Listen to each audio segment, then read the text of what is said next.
Lalaki nga taga Molo nagpositibo sa COVID-19.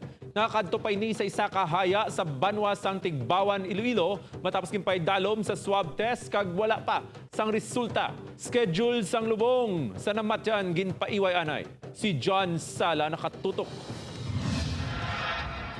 Nagbisitang 36 anyos nga lalaki nga taga Molo, Iloilo City sa haya sang iya paryente sa sitio Intake, Barangay Cordova Norte, Tigbawan sa nagligad nga Agosto 4.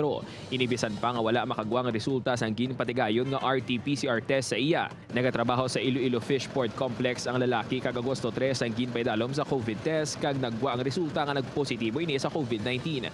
Sino kay Dr. Josefa Monserrate, Municipal Health Officer sang Tigbawan LGU, nag-commute papakadto sa Tigbawan ang lalaki upod ang iya asawa. From Iloilo sang August, for not to hadlaw, magsakay sila doon sa Ukon, akanto sa Puhon, pangabot sa Puhon, sakay sila sang sa di pasayro, mga salakyan, pag nagkanto sa parkingan, sang green na tricycle, ang muna ang rota, sang pakanto sa muna kabarangay. Dugang panimon si Rati nga nagpanindugan ang lalaki nga wala ini ginpahibalo sang gin-swab test nga dapat ini mag-quarantine samtang wala pang resulta. 8 ang na-identify nga close contacts ang nagpositibo sa pamilya sang napatay, samtang 6 naman ang mga low-risk contacts. Ipapostpone ko sir, kay di ba sila kalubog kay quarantine? Ilubong kuntani sa Agosto 9 ang ginhamya nga napatay apang bangod sa natabo. Ginpaiway anay ang natalana nga lubong.